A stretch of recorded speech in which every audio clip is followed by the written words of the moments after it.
voice shouting. Then a young woman comes into the room. She has long black hair and 90s. She is carrying a bowl bag. Go ahead, continue. Who are you? Choose goodbye. A good boy. My name is Samita Chap. The woman tells him, I'm Mr. Ram Mohammed Thomas lawyer. She looks at my body hanging from the bin.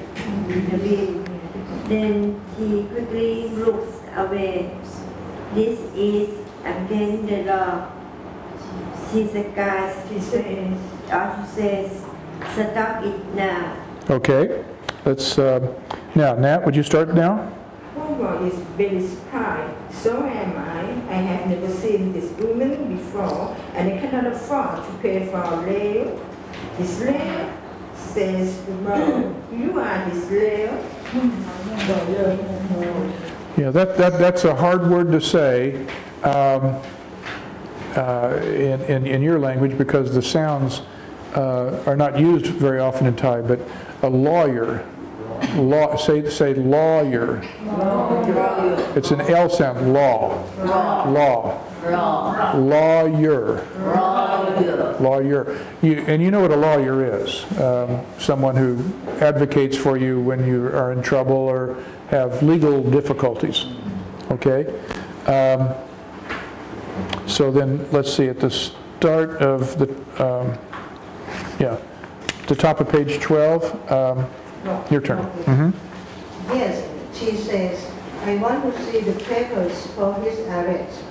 Give them to me now, or I will take Mr. Thomas from the police station to talk with him privately. I have to speak to the commissioner, said football. Please wait. Then he hurries from the room. I do not know when football returns to the room, but then I have fainted from pain, hunger, and happiness. Okay, very good. So, Ma? It's late evening. I am at Sutta house in the Banda, a very nice part of Mumbai. I have eaten and slept, and now I am sitting on the last sofa in her sitting room. Sunita is sitting with me on the edge of the sofa. She is holding a DVD. I have got a DVD of the spiritual. She said, now we can look at this carefully. How were you able to answer all those questions? You must tell me the truth, Ram.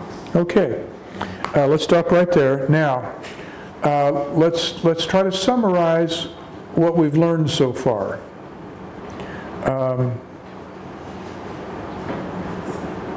Tell me about this story. What do we know so far? What happened in this room? When I was reading, we knew that he was hanging from the beam and was being tortured. But what has happened since then? Summarize for me what's happened. There are 3 persons in this room. Three people. In this room. The one is the lawyer, Miss Samita Shah, and the one is the Ram Mohammed, and the third is Ram is the young man being tortured. The young man who has to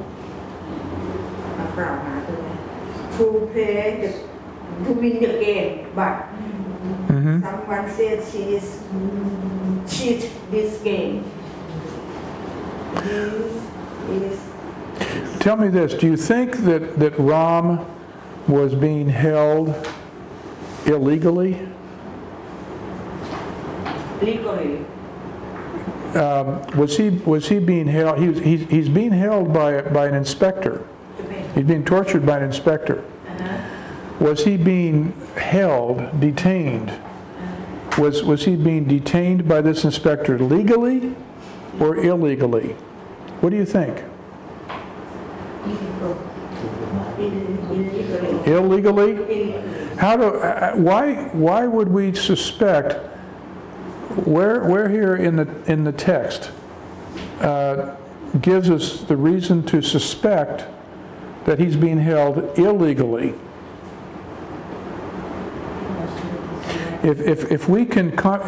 If you comprehend from reading the story that he's being held illegally, what's the reason for that? How do we know that he's being held illegally?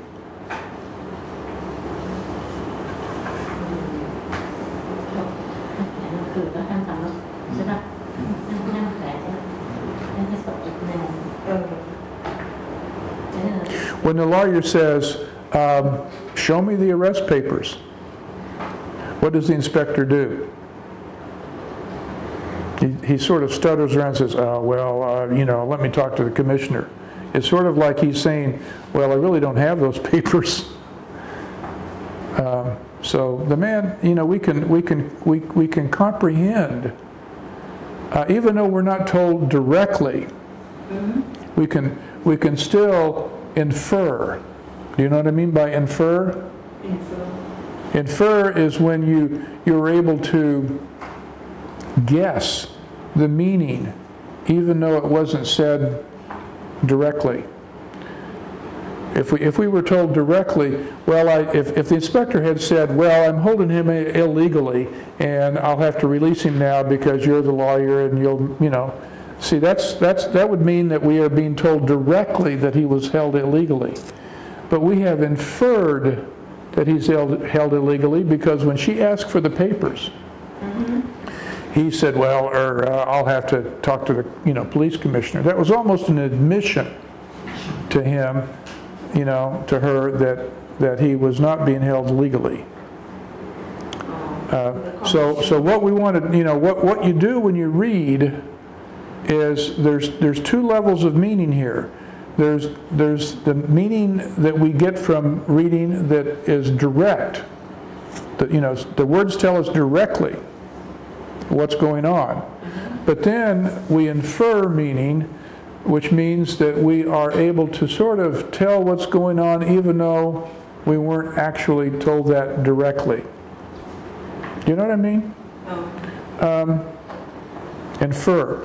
So when we read a story like this, we will have to infer meaning as well as just learn from what we're told directly. So Ben, would you start there where it says it is late evening? Can I trust her? It is late evening. Bandra? I asked myself, I take out my lucky 1 rupee coin. Hey, I talk to her, tells I say goodbye.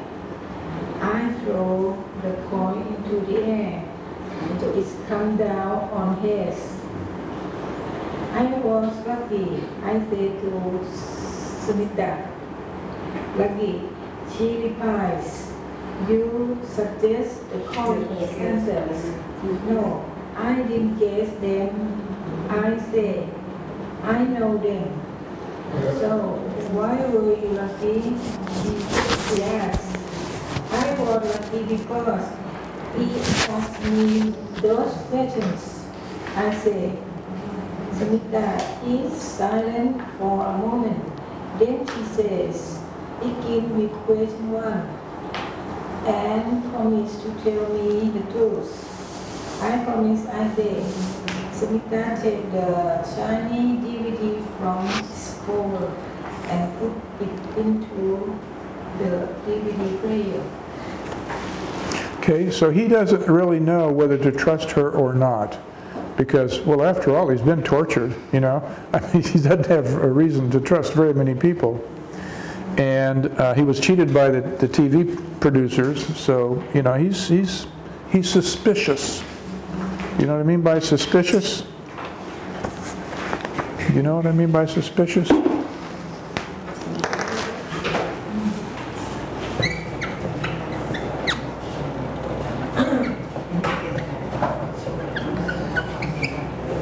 Suspicious. When you are suspicious of someone, you don't really trust them yet. You know, you might be willing to trust them, but they're going to have to give you a reason that you can trust them. So he's suspicious right now, and he decides whether to trust her or not to just flip a coin. Heads he will, tails he won't. So he decides by the flip of a coin to trust her. Then she says, "How did you answer all those questions?" How do you answer this? He says, "I was lucky." Or you guess? Well, you can't, I mean, luck doesn't allow you to guess the answers to the questions. What he meant when he said he was lucky is that I was lucky that they asked me questions that I knew the answers to. So, you had a question, Kat. How to pronounce Suspicious. Suspicious. He was suspicious of her.